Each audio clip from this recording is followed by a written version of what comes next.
नमस्कार दोस्तों, चैनल दिव्य सृष्टि पर एक नई वीडियो के साथ आप सभी का स्वागत है।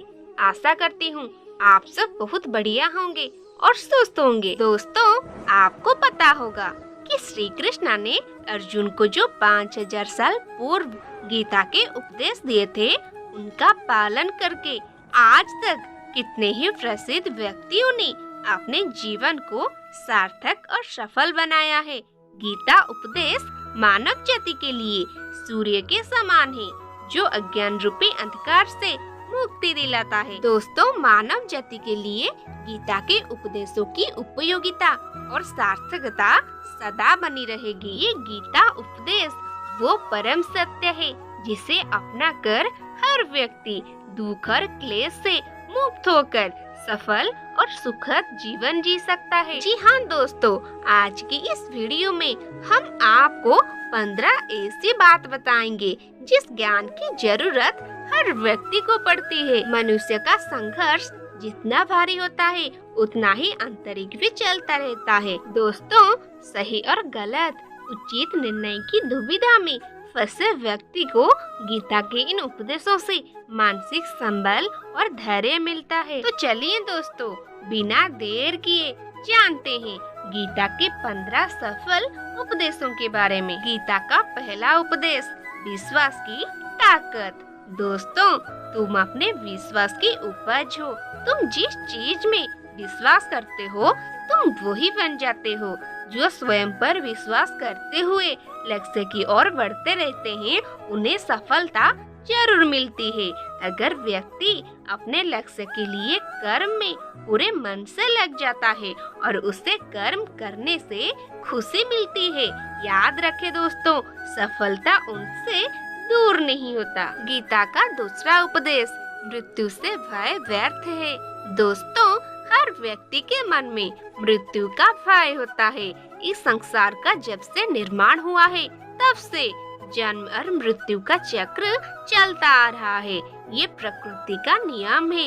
इस सत्य को स्वीकार करके भय मुक्त होकर आज में जीना चाहिए। दोस्तों, किसी को भी आने वाला पल के बारे में कुछ नहीं पता होता, लेकिन इस संशय में भयभीत रहने से जीवन नहीं जिया जा सकता। गीता का तीसरा उपदेश, कर्म सबसे ऊपर रहता है। दोस्तों, श्री कृष्णा अर्जुन से कहते हैं कि व्यक्ति कर्म करने के लिए ही पैदा हुआ है और बिना कर्म किए कोई रह नहीं सकता। फल की चिंता करना व्यर्थ है, क्योंकि इससे मनुष्य का मन काम से भटकने लगता है। किसी कर्म से सफलता नहीं मिलती तो क्या हुआ, असफलता भी ज्ञान के द्वार खोलती है। दोस्तों, अगर बिना फल की चिंता किए कर्म करते रहोगे, तो सफलता और मन की शांति जीवन भर तुम्हारा साथ नहीं छोड़ेगी। जो कर्म फल से विरक्त होकर कर्म करता जाता है, उसका आध्यात्मिक ज्ञान बढ़ता जाता है। गीता का चौथा उपदेश, हमेशा स्वार्थी होना गलत है। दोस्तों, जो व्यक्ति हमेशा स्वार्थ से प्रेरित होकर फल की चिंता करते हुए कर्म करते हैं और सिर्फ फल ही उन्हें कर्म करने के लिए प्रेरित करता है, ऐसे लोग दुखी और बेचैन रहते हैं, क्योंकि उनका दिमाग हमेशा इसी उलझन में फंसा रहता है कि उन्हें क्या फल मिलेगा। दोस्तों, स्वार्थी व्यक्ति सुखी नहीं रह पाता और ऐसे व्यक्ति से कोई भी संबंध नहीं बनाना चाहता। इसीलिए स्वार्थ से ऊपर उठें और दूसरों का हित भी सोचें। गीता का पंचवा उपदेश, क्रोध से सबका नुकसान होता है। दोस्तों, क्रोध या गुस्सा करना व्यक्ति के दिमाग में उथल पुथल पैदा कर देता है। आपस में विवेकहीन होकर कई बार व्यक्ति अपना ही नुकसान कर बैठता है या फिर अपनी ही मानसिक शांति को भंग करके खुद को कष्ट देता है। क्रोध की अग्नि में बुद्धि और तर्क नष्ट हो जाते हैं और व्यक्ति बिना विचार किए बस अपने अहम की तुष्टि करने वाले काम करता है। दोस्तों, गुस्सा व्यक्ति की विचार शक्ति को पंगु बना देता है और भ्रम पैदा करता है। गीता का छठवां उपदेश, मन पर कंट्रोल जरूरी क्यों है। दोस्तों, मन का स्वभाव है कि ये आसानी से भटक जाता है। अगर जीवन को सफलता की दिशा में ले जाना है तो मन को काबू करना बहुत जरूरी है।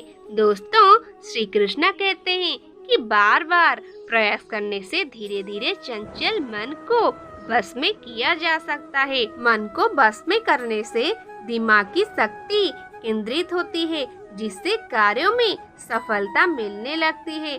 दोस्तों, अगर मन को बस में नहीं करोगे तो ये आपका सबसे बड़ा शत्रु बन जाता है। गीता का 7वां उपदेश है, भावनाओं में कोई छोटा बड़ा नहीं।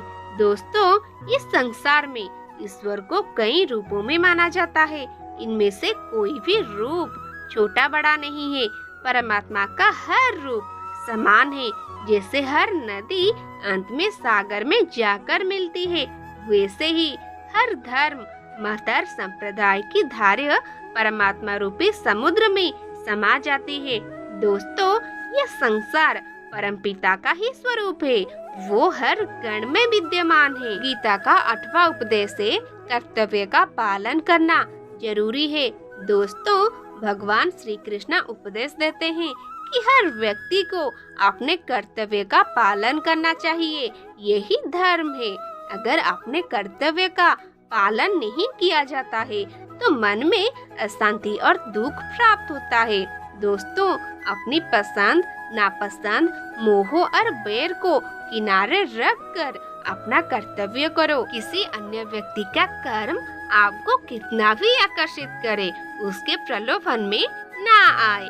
दोस्तों, कष्ट में रहते हुए भी अपना कर्म करना दूसरों की नकल करने से श्रेष्ठ है। दोस्तों, अपने कर्म और कर्तव्य का पालन ही जीवन का सही मार्ग है, क्योंकि कर्म करना अकर्मण्यता से हमेशा बेहतर है। कर्तव्य में दोष देकर पीछे ना हटे, क्योंकि हर कर्म में कोई ना कोई छोटा बड़ा दोष हो सकता है। जैसे अग्नि के साथ धुआं भी होता है। सदैव कर्म करो। कर्म करने से पहले विचार करो, लेकिन बहुत ज्यादा विश्लेषण मत करो। अधिक विश्लेषण संशय और अकर्मण्यता पैदा करता है। ध्यान करने से परमात्मा को अनुभव किया जा सकता है। दोस्तों, श्री कृष्णा कहते हैं कि शारीरिक कर्म से ज्ञान का मार्ग उच्च है और ज्ञान मार्ग से भी ऊपर ध्यान मार्ग है। दोस्तों, ध्यान मार्ग पर बढ़ने से ईश्वर को अनुभव किया जा सकता है। जो व्यक्ति मन और इंद्रियों को शांत करके पूर्ण विश्वास से अपना ध्यान भगवान में लगाता है, उससे ईश्वर का ज्ञान और अस्तित्व अवश्य अनुभव होता है। जो हर जगह हर जीव और मनुष्य में ईश्वर को देखता है, सबके हित में लगा रहता है, उस पर परमपिता अवश्य कृपा करते हैं।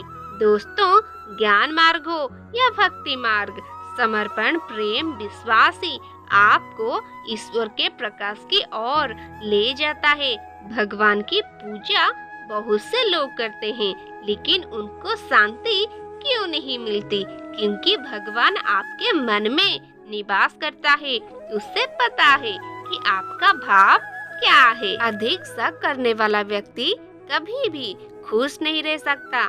दोस्तों, श्री कृष्ण गीता में कहते हैं कि संशय करने वाला का विनाश हो जाता है, इसीलिए संदेह करने से बचें। अधिक संदेह करने से मन की शांति भंग हो जाती है और व्यक्ति भ्रमित होकर अपने संबंधों को नष्ट कर देता है, जिससे शक करने की आदत पड़ जाती है।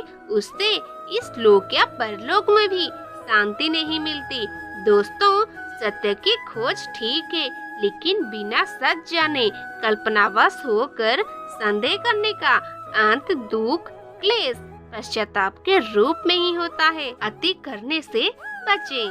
दोस्तों, जीवन में संतुलन बहुत जरूरी है। किसी भी चीज की अति करना अच्छा नहीं है। जैसे सुख आने पर प्रमाद करना और दुख आने पर निराश में डूबे रहना, दोनों ही गलत है। दोस्तों, असंतुलन जीवन की गति और दिशा को बाधित करता है, जिससे अनावश्यक कष्ट और दुखों का जन्म होता है। जिसके मन विचार और कर्म में संतुलन है, उसे ज्ञान मिल जाता है और ज्ञान से ही सदा के लिए शांति संतुष्टि मिलती है। सही कर्म से ज्ञान और मुक्ति संभव है। दोस्तों, गीता के उपदेशों में कर्मयोग का सिद्धांत कहता है कि संसार से विरक्त होना ही मुक्ति का उपाय नहीं है। दोस्तों, संसार में रहकर एक गृहस्थ अपने कर्मों का पालन करते हुए कर्म फल से विरक्त होकर मुक्ति प्राप्त कर सकता है। सही विचार और उचित कर्म भी अशक्ति को खत्म करने में सक्षम है। अच्छे कर्म कभी व्यर्थ नहीं जाते, चाहे ये दुनिया हो या परलोक। ज्ञान और कर्म एक ही हैं। दोस्तों, एक अज्ञानी व्यक्ति कर्म और ज्ञान को अलग अलग समझता है, लेकिन एक ज्ञानी जानता है कि दोनों एक ही हैं। लोग ज्ञान की बातें तो करते हैं, लेकिन उसका पालन नहीं करते। बिना पालन किए ज्ञान अधूरा रह जाता है, ज्ञान का अनुभव नहीं होता। दोस्तों, गीता कहती है कि ज्ञान पढ़ने की नहीं बल्कि अनुभव करने की वस्तु है, और अनुभव बिना कर्म किए नहीं मिलता। इच्छा दुखों का मूल है। दोस्तों, इस संसार में जितने भी चीजें सांसारिक सुख की श्रेणी में आती है, उनकी एक शुरुआत है और एक अंत भी है। इन सांसारिक सुखों का अंत दुख और कष्ट, दुर्गति के रूप में होता है। दोस्तों, इच्छा का अंत नहीं है। एक पूरी होती है तो दूसरी नई इच्छा आ जाती है। हर इच्छा से प्रेरित होकर कर्म करना गलत है, क्योंकि ऐसे तो अनुचित कार्य भी होंगे। दोस्तों, इच्छाओं से विचलित ना हो और उन्हें एक विरक्त दर्शक बनकर देखो, और वो खुद चली जाएगी। भगवान ही सबसे बड़ा सहारा है। दोस्तों, परम पिता ही एकमात्र हमारे आधार है और अपने हैं। इस संसार में कोई भी अकेला नहीं है। ईश्वर में विश्वास रखते हुए जो मनुष्य कर्म पथ पर बढ़ता जाता है, वो सदा के लिए शांति, सुख और मुक्ति पाता है। भूत और भविष्य की चिंता करना व्यर्थ है। वर्तमान ही सत्य है। जो भी पूर्ण समर्पण से ईश्वर की शरण में आता है, परमात्मा उसका कल्याण अवश्य करते हैं।